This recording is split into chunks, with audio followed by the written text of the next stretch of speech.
నమస్తే. Welcome to Suman TV. ఆడవాళ్ళల్లో నెలసరి సమయంలో చాలామంది కంప్లెయింట్ చేస్తూ ఉంటారు. హెవీ బ్లీడింగ్ అవుతుందని, అలాగే హెవీ పెయిన్ వస్తుందని, అసలు బయటికి రాలేకపోతున్నాం, కూర్చోలేకపోతున్నాం, ఏ పని చేసుకోలేకపోతున్నామని, దానికి సంబంధించి కొన్ని రకాల మెడిసిన్స్ కూడా యూజ్ చేస్తూ ఉంటారు ఆ పెయిన్ రిలీఫ్ కోసం అని కూడా. సో, ఎందుకు ఇలా జరుగుతూ ఉంటుంది? ఎవరిలో మనం ఇటువంటి సమస్యను చూడొచ్చు? సో, ఇలా బ్లీడింగ్ హెవీ అవుతున్నప్పుడు ఎనిమిక్ కూడా అయిపోతారు. దానివల్ల కూడా ఇంకా అదర్ కాంప్లికేషన్స్ ఇంకా రకరకాల సమస్యలను ఎదుర్కొంటూ ఉంటారు. సో, వీటన్నిటికి చెక్ పెట్టడం ఎలా? ఈ సమస్యలకు అసలు కారణాలేంటి? ఈ విషయాలన్నిటిపై అవగాహన కల్పించేందుకు మనతో పాటు ఉన్నారు gynaecologist doctor Sahiti garu from KIMS hospital, Gachibowli. Hello ma'am. Hello. Ma'am, so ఆడవాళ్ళలోని ఖచ్చితంగా నెలసరి అనేది టైమ్ టు టైమ్ రావాలి. బట్ కొంతమందికి ఆ నెలసరి వచ్చేటప్పటికల్లా టెన్షన్ అనేది స్టార్ట్ అవుతుంది. అమ్మా! ఇది స్టార్ట్ అవుతుందంటే బిఫోర్ ఒక 1 వీక్ నుంచే ఒక చిన్న పెయిన్ స్టార్ట్ అవుతుంది. పీరియడ్స్ అయ్యేటప్పుడు కూడా భయంకరమైన పెయిన్ కంప్లెయింట్ చేస్తూ ఉంటారు. భయంకరమైన బ్లీడింగ్ గూడా. నాకు ఒక 15 డేస్ వరకు బ్లీడ్ అవుతుంది. మళ్ళీ అగైన్ 15 డేస్ ఉంటుండగా మళ్ళీ నాకు మళ్ళీ స్టార్ట్ అయిపోతుందని. ఎందుకు ఇలా జరుగుతూ ఉంటుంది? ఎవరిలో చూడొచ్చు కామన్‌గా ఇలాంటి ప్రాబ్లమ్ అంతా మనకి? నార్మల్లీ దీన్ని హెవీ మెన్‌స్ట్రువల్ బ్లీడింగ్ అంటామండి. ఇలా ఎక్కువగా అవ్వడం, ఊరికూరికే అవ్వడం. ఇది ఎందుకు జరుగుతుంది అంటే ఇప్పుడు నార్మల్‌గా మనకి మెన్‌స్ట్రువల్ సైకిల్ అప్పుడు అండాశయాల్లోంచి ఎగ్ తయారవ్వడము, విడుదలవ్వడము జరుగుతుంది. దానివల్ల ఉండే హార్మోన్‌ల ప్రభావం వల్ల ఈ పొర అనేది పెరుగుతుందండి. గర్భసంచి లోపల లేయర్ ఎండోమెట్రియం అంటాము. ఈ ఎండోమెట్రియం అనేది పెరగడము. తర్వాత ఎప్పుడైతే ప్రెగ్నెన్సీ రాలేదు, ఆ మంత్ టైమ్ అయిపోయినాక హార్మోన్స్ అనేవి ఆగిపోయిన వెంటనే ఇది బ్రేక్ డౌన్ అయ్యి బ్లీడింగ్ రూపంలో బయటకొచ్చేస్తుందండి. అయితే ఈ పొర అనేది పెరిగి బ్లీడింగ్ రూపంలో బయటికొచ్చే టైంలో గర్భసంచి మజిల్స్ అనేవి బాగా కాంట్రాక్ట్ అవుతాయి. అవి ఇలా పిండినట్టు అవుతేనే ఇది అంతా నీట్‌గా బయటికొచ్చేస్తుందండి. ఈ మజిల్స్ అలా కాంట్రాక్ట్ అయినప్పుడు ప్రోస్టాగ్లాండిన్స్ అనేవి రిలీజ్ అవుతాయండి. దానివల్లే ఈ పెయిన్ అనేది ఉంటుంది. మీరు చూసుంటే ఇప్పుడు మీరు జిమ్‌కెళ్ళి వెయిట్స్ చేసినప్పుడు ఎందుకు చేతులు నొప్పేస్తాయి? బికాజ్ మజిల్స్ అనేవి కాంట్రాక్ట్ అవుతున్నాయి. Anywhere in the body when there is muscle contraction prostaglandins release అవుతాయి. దానివల్ల పెయిన్ ఉంటుంది. That is a pain sensor. So, pain అనేది ఉంటుంది. ఇది సాధారణంగా చాలా మందికి తట్టుకోగలిగే లెవెల్స్‌లో ఉంటుంది. కానీ కొంతమంది ఒక 10% మందిలో మాత్రం ఇది భయంకరమైన పెయిన్ ఉంటుంది. అంటే వాళ్ళ టాలరెన్స్ లెవెల్స్ కంటే ఎక్కువ పెయిన్ అనేది ఉండడం జరగొచ్చు. అలా ఉన్నప్పుడు మనం ఈ ప్రోస్టాగ్లాండిన్, యాంటీ ప్రోస్టాగ్లాండిన్ మెడిసిన్స్ అనేవి ఇవ్వొచ్చండి. సింపుల్ పెయిన్ కిల్లర్స్ మనం మెఫ్టాల్ స్పాస్ లాంటి పెయిన్ కిల్లర్స్ హెల్ప్ అవుతాయి. ఇది that will help prevent the pain అండి. కాకపోతే ఇది ఎవరికి అంటే ఇది మిగిలిన కండిషన్స్ అన్నీ నార్మల్ ఉన్నాయి, వేరే ఎటువంటి కారణం లేదు హెవీ బ్లీడింగ్‌కి అనుకున్నప్పుడు మాత్రమే మనం ఈ పెయిన్ కిల్లర్స్ ఇవ్వచ్చు. సో, వేరే కారణాలు ఏమి ఉండొచ్చు బ్లీడింగ్ హెవీగా అవ్వడానికి అంటే హార్మోనల్ ఇంబాలెన్సెస్ అండి. ఇప్పుడు మన పీసీఓడీ లాగానే తీసుకోండి. సింపుల్ హార్మోనల్ ఇంబాలెన్స్ వల్ల పొర మరీ ఎక్కువగా పెరుగుతుంది. పెరగాల్సిన దానికంటే ఎక్కువగా పెరుగుతుంది. అప్పుడు హెవీగా బ్లీడింగ్ అవుతుంది. ఆ పొర అంతా కరిగిపోయి బయటికి రావాలి కాబట్టి హెవీగా బ్లీడింగ్ అవుతుంది. ఇది కాకుండా ఏం చూడగలుగుతాం మనం? ఫైబ్రాయిడ్స్. ఫైబ్రాయిడ్స్ అంటే గర్భసంచి కండలో వచ్చే గడ్డలండి ఇవి. ఈ హార్మోన్స్‌కి అబ్నార్మల్ రెస్పాన్స్. నార్మల్ హార్మోన్స్‌కి ఒక దగ్గర మజిల్ అబ్నార్మల్‌గా రెస్పాండ్ అయ్యి వాపులాగా వచ్చి గడ్డలాగా పెరుగుతుంది. దాన్ని మనం ఫైబ్రాయిడ్ అంటాం. ఈ ఫైబ్రాయిడ్ ఉన్న వాళ్ళలో కూడా హెవీ బ్లీడింగ్, పెయిన్‌ఫుల్ పీరియడ్స్ చాలా ఎక్కువగా ఉంటాయండి. ఇది కాకుండా అడినోమయోసిస్ అంటామండి. అడినోమయోసిస్‌లో కూడా సేమ్ హార్మోన్స్ వల్ల గర్భసంచి కండ మొత్తం వాపొస్తుంది.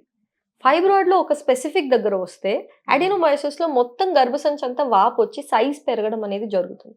దానివల్ల కూడా సివియర్ పెయిన్, హెవీ బ్లీడింగ్ అనేవి ఉండొచ్చండి. సో, ఎవరికైనా ఈ పెయిన్ రికరెంట్‌గా అంటే 3 నెలలు కంటిన్యూయస్‌గా పీరియడ్స్ హెవీగా అవుతున్నాయి, కంటిన్యూయస్‌గా పెయిన్ ఉంటుంది అన్నప్పుడు కంపల్సరీ డాక్టర్ దగ్గరికి వెళ్లి చెక్ చేయించుకోవాలి. స్కానింగ్ చేసి ఇంటర్నల్ చెకప్ చేసినప్పుడు మనకి ఇవన్నీ అర్థమవుతాయండి. ఇందులో ఏమన్నా ప్రాబ్లమ్స్ ఉన్నాయా అని. ఇవేవీ లేవు, అనటామికలీ అంతా బాగానే ఉంది అనుకున్న వాళ్ళలో మాత్రమే మనం ఇది హార్మోనల్ ఇంబాలెన్స్‌గా ట్రీట్ చేసి పెయిన్ కిల్లర్స్ అనేది ఇవ్వడం జరుగుతుందండి. సో, మీరు చెప్పినట్టుగా పెయిన్ కిల్లర్స్‌లోని మెఫ్టాల్ స్పేస్ ఎక్కువగా రికమెండ్ చేస్తూ ఉంటారు. బట్ దాన్ని బ్యాన్ చేశారు. అసలు మెఫ్టాల్ స్పేస్ తీసుకోవద్దని చెప్తున్నారు. ఎంతవరకు వాస్తవం ఇది? లేదండి. Government has not banned it అండి. Meftal Spas can be taken. ఎవరికైతే నిజంగా ఇండికేషన్ ఉందో, ప్రాబ్లమ్ ఉందో with a doctor's prescription they can take it అండి. ఓవర్ ద కౌంటర్ మెడికేషన్ లాగా వెళ్ళి ఎప్పుడు పడితే అప్పుడు, ఎన్ని పడితే అన్ని తీసుకోవడం ఆబ్వియస్లీ హార్మ్‌ఫుల్ అండి. బికాజ్ ఏ మెడికేషన్‌కైనా there is a limit. There are certain side effects. ప్రపంచంలో ఏ మెడిసిన్ తీసుకున్నా సైడ్ ఎఫెక్ట్స్ ఉంటాయండి. సైడ్ ఎఫెక్ట్స్ ఉన్నాయని మందులు బ్యాన్ చేయలేము. కాకపోతే ఎవరికి ఇవ్వాలి, ఎప్పుడు ఇవ్వాలి అన్నది డాక్టర్ సలహా తీసుకొని తీసుకోవడం అనేది ఈజ్ అడ్వైస్డ్ అండి. బట్ ఈ హెవీ బ్లీడింగ్ కి మీరు కారణంగా చెప్పారు ఫైబ్రాయిడ్స్. సో ఫైబ్రాయిడ్స్ ఉండేటప్పుడు ఎలా ట్రీట్ చేస్తారు దాన్ని? ప్రతి ఫైబ్రాయిడ్ కి కూడా ఖచ్చితంగా సర్జరీ చేసి వాటిని తీయాల్సిన అవసరం ఉంటుందా? ఎలా ఉంటుంది దాని ట్రీట్మెంట్? నార్మల్లీ ఫైబ్రాయిడ్స్ అనేవి 3 రకాలుగా ఉండొచ్చండి. ఒకసారి కండలో పెరిగిన తర్వాత అది అక్కడే ఉండి పెరగొచ్చండి. లేదంటే బయట వైపు గర్భసంచి బయట వైపు రావచ్చు. దాన్ని సబ్సీరోజల్ ఫైబ్రాయిడ్ అంటాం. కండలోనే ఉండి పెరిగితే ఇంట్రామ్యూరల్ ఫైబ్రాయిడ్ అంటాం. లేదంటే లోపల క్యావిటీలో పెరుగుతుందండి. దాన్ని సబ్మ్యూకోజల్ ఫైబ్రాయిడ్ అంటాం. ఫైబ్రాయిడ్ ఏదైనా సరే 3 సెంటీమీటర్లు కంటే చిన్నగా ఉంటే జనరలీ సిమ్టమ్స్ తక్కువగా ఉన్నప్పుడు medical management can be advised అండి. సింపుల్ హార్మోనల్ మెడిసిన్స్ ఇవ్వచ్చు. అవి వాడడం వల్ల ఫైబ్రాయిడ్ ఫర్దర్గా పెరగకుండా ఉండడానికి హెల్ప్ అవుతుంది. కానీ ఎప్పుడైతే ప్రెగ్నెన్సీ కోసం చూస్తున్నారో చిన్న ఫైబ్రాయిడ్స్ అయినా they may require surgical treatment. ఎందుకంటే క్యావిటీ లోపల ఉన్న ఫైబ్రాయిడ్స్ ప్రెగ్నెన్సీ రాకుండా ఆపుతాయి, ప్లస్ అబార్షన్స్కి కారణం అవ్వచ్చు. సో అట్లాంటి ఫైబ్రాయిడ్స్లో కంపల్సరీ సర్జికల్ ట్రీట్మెంట్ అవసరం పడొచ్చండి. 2 టైప్స్ ఉంటాయండి.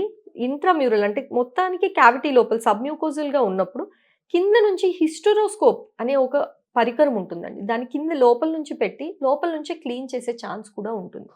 ఒకవేళ కండలో వచ్చే ఫైబ్రాయిడ్ పెద్దగా ఉంది, మోర్ దెన్ 4 సెంటీమీటర్స్ ఉంది, ప్రెగ్నెన్సీకి అడ్డుగా ఉందన్నప్పుడు మయోమెక్టమీ అనే ప్రొసీజర్ చేస్తామండి. ఆ సర్జరీలో మనం ఓన్లీ ఫైబ్రాయిడ్ని మట్టుకే తీసేస్తాము. లాప్రోస్కోపీ ద్వారా కూడా అంటే మినిమలీ ఇన్వేజివ్గా కీ హోల్ సర్జరీ ద్వారా కూడా ఇది చేయడానికి ఆస్కారం ఉంటుందండి. పిల్లలు అయిపోయిన తర్వాత ఫైబ్రాయిడ్స్ వచ్చిన వాళ్ళకి జనరలీ సిమ్టమ్స్ ఎక్కువగా ఉండడము, లేదంటే హెవీ బ్లీడింగ్ వల్ల పీరియడ్స్ అంటే బ్లడ్ అనేది పడిపోవడము, లేదంటే సైజ్ ఎంత పెద్దగా ఉందంటే అది మూత్రం సంచి మీద కానీ పేగుల మీద కానీ కంప్రెషన్ సిమ్టమ్స్ కలిగించినప్పుడు సర్జికల్ ట్రీట్మెంట్ అడ్వైస్ చేస్తామండి. సర్జరీ కాకుండా ఇంకా ఏం ఆప్షన్స్ ఉన్నాయి చిన్న ఫైబ్రాయిడ్స్ ఉన్న వాళ్ళకి అంటే ఒకటి టాబ్లెట్స్ అండి. టాబ్లెట్స్ అంటే హార్మోనల్ మెడికేషన్ మన 21 డే పిల్స్ లాగా ఇస్తాము. దానివల్ల ఫైబ్రాయిడ్ ఫర్దర్గా పెరగకుండా హెల్ప్ చేస్తుంది. అంటే ఆల్రెడీ ఉన్న సైజ్ నుంచి ష్రింక్ చేసే ఛాన్స్ తక్కువ, బట్ ఇంకా పెరగకుండా హెల్ప్ చేస్తుంది. ఎందుకంటే ఒక ఫైబ్రాయిడ్ ఒకసారి వచ్చిందంటే హార్మోన్ల ప్రభావం వల్ల అది పెరుగుతూనే ఉంటుందండి. సంవత్సరానికి 1 సెంటీమీటర్ చొప్పున పెరుగుతూ ఉంటుంది. 1 centimetre per year is a normal growth. అది పెరగకుండా మెడిసిన్స్తో అవాయిడ్ చేయొచ్చు. ఇప్పుడు కొంతమందికి రోజు టాబ్లెట్స్ వేసుకోవడం వీలవ్వదు, ఆర్ వాళ్ళకి ఇష్టం ఉండదు. అలాంటి వాళ్ళకి there is another beautiful option which is known as Mirena. Mirena అంటే ఒక హార్మోన్ లూప్, చిన్నగా లూప్ ఉంటుంది. అది మనం లోపల గర్భసంచి లోపల పెట్టేస్తామండి. అది ఒకసారి పెడితే 5 ఏళ్ల వరకు పనిచేస్తుంది. చిన్న ఫైబ్రాయిడ్స్కి అది ఇంకా పెరగకుండా అక్కడే ఉండి పనిచేస్తుంది. ద బ్యూటీ ఆఫ్ దిస్ ఏంటంటే దీనివల్ల ఎటువంటి సైడ్ ఎఫెక్ట్స్ ఉండవు. ఇప్పుడు మనం ఓరల్ హార్మోనల్ టాబ్లెట్స్ వేసుకున్నప్పుడు కొన్ని సైడ్ ఎఫెక్ట్స్ ఉండొచ్చు, like weight gain, bloating sensation, breast pain, mood swings, periods వచ్చే ముందు ఆ ఇరిటేషన్, అవన్నీ ఎక్కువగా ఉండొచ్చు. కానీ ఈ లూప్ వేయడం వల్ల అస్సలు అలాంటి సిమ్టమ్స్ ఉండవు. ఇది ఓన్లీ గర్భసంచి పైన మాత్రమే ప్రభావం చూపిస్తుంది. ఇన్ఫ్యాక్ట్ కొంతమందికి అది వేసిన తర్వాత మెల్లిమెల్లిగా పీరియడ్స్ అనేవి తగ్గిపోవడము, ఆగిపోవడం కూడా జరుగుతుంది. అయినా భయపడాల్సింది ఏమీ లేదు. ఎందుకంటే అది మనం మెడికల్గా ఆపుతున్నాం, పొర పెరగకుండా ఆపుతున్నాం. అండాశయాలు బాగానే పనిచేస్తూ ఉంటాయి, హార్మోన్స్ బాగానే ఉంటాయి. జస్ట్ పొర మీద ప్రభావం ఉండకుండా ఈ లూప్ హెల్ప్ చేస్తుంది. సో ఫైబ్రాయిడ్స్ కి మెలానిన్ కి ఏమైనా సంబంధం ఉంటుందా? బ్లాక్స్ లోని కొంచెం ఫైబ్రాయిడ్స్ ఎక్కువ వస్తాయని చెప్తూ ఉంటారు, ఎంతవరకు వాస్తవం? There is some genetic predisposition అండి, but in Indian population there is no relation as such. So దీంతో పాటుగా ఎండోమెట్రియోసిస్ ఉండే వాళ్ళకి కూడా ఇలా హెవీ బ్లీడింగ్ అనేది ఉంటుందా? ఎస్ అండి. ఎండోమెట్రియోసిస్ బేసికలీ ఏంటంటే ఇప్పుడు గర్భసంచి లోపల పొర ఉంది కదండి, దీన్ని ఎండోమెట్రియం అంటాం. ఈ పొర అనేది గర్భసంచిలో కాకుండా బయట ఎక్కడన్నా ఉంటే దాన్ని ఎండోమెట్రియోసిస్ అంటామండి. ఇది రకరకాల కారణాల వల్ల బయట ఉండొచ్చు. కొంతమందిలో ఏమవుద్దంటే బ్యాక్ ఫ్లో అంటామండి. మనం కింద నుంచి వచ్చే బ్లీడింగ్ కాస్త కొన్నిసార్లు కంప్రెషన్ వల్ల వెనకాల నుంచి వచ్చి ట్యూబ్స్ లోంచి ఆ బ్లడ్ బయటపడడము, అక్కడే ఉండే అది సిస్ట్ లాగా పెరగడము జరుగుతుందండి. ఓవరీస్ పైన కానీ ట్యూబ్ పైన కానీ, కొన్నిసార్లు మూత్రం సంచి పైన, పేగుల పైన కూడా జరగచ్చు. దీన్ని ఎండోమెట్రియోసిస్ అంటాం. దీంట్లో ఏంటంటే ఎవ్రీ మంత్ హార్మోన్స్ ప్రభావం వల్ల లోపల పొర ఎలా పెరుగుతుందో బయట ఎక్కడుందో అక్కడ కూడా పెరుగుతూ ఉంటుందండి. And it will cause intense pain. Endometriosis వల్ల సివియర్ పెయిన్ ఉండడము, పీరియడ్స్ అప్పుడు వామిటింగ్స్ అవ్వడము, సెక్షువల్ యాక్టివిటీలో ఇబ్బంది అవ్వడము, పీరియడ్స్ అప్పుడు యూరిన్ వెళ్ళడానికి, మోషన్ వెళ్ళడానికి కూడా చాలా ఇబ్బంది పడుతూ ఉంటారండి. So this condition definitely requires treatment అండి. First line treatment is always medical management అండి. ఎవరికైతే సిస్ట్ వెరీ సివియర్గా ఉన్నాయి, కండిషన్ చాలా ఎక్కువగా ఫ్లేర్ అప్ అయింది, దీనికి కూడా గ్రేడ్స్ ఉంటాయండి, గ్రేడ్ 1, గ్రేడ్ 2, గ్రేడ్ 3, గ్రేడ్ 4. ఎవరికైతే గ్రేడ్ 2 దాటింది, సిస్ట్లు పెద్దగా ఉన్నాయి, దానివల్ల లోపలంతా అతుకులు ఉంటాయండి, ఆ సిమ్టమ్స్ ఉన్న వాళ్ళలో కంపల్సరీ సర్జరీ ఈజ్ రిక్వైర్డ్ అండి. లాప్రోస్కోపీ చేసి ఆ ఎండోమెట్రియోసిస్ టిష్యూ అంతా క్లియర్ చేయాల్సి ఉంటుంది. ప్రెగ్నెన్సీ రావడానికి కూడా ఇది చాలా ఇబ్బంది పెడతా ఉంటుందండి. ఎండోమెట్రియోసిస్ వల్ల ఇన్ఫర్టిలిటీ చాలా ఎక్కువగా ఉంటుంది. సో అలాంటి వాళ్ళకి కంపల్సరీ సర్జికల్ ట్రీట్మెంట్ అవసరం పడొచ్చు. సర్జికల్ ట్రీట్మెంట్ చేసుకున్నాక ఫర్టిలిటీ ట్రీట్మెంట్కి వెళ్తే వాళ్ళకి సక్సెస్ రేట్ అనేది చాలా ఎక్కువగా ఉంటుంది. Right, thank you so much ma'am. So heavy bleeding అమ్మాయిల్లో నెలసరిలోనే అవ్వడానికి కారణాలు ఏమేమి ఉంటాయి, సో వాటన్నిటికీ కూడా ట్రీట్మెంట్ ఆప్షన్స్ కూడా ఏమున్నాయి, ఇవన్నీ కూడా తెలియజేసినందుకు thank you so much ma'am. Thank you.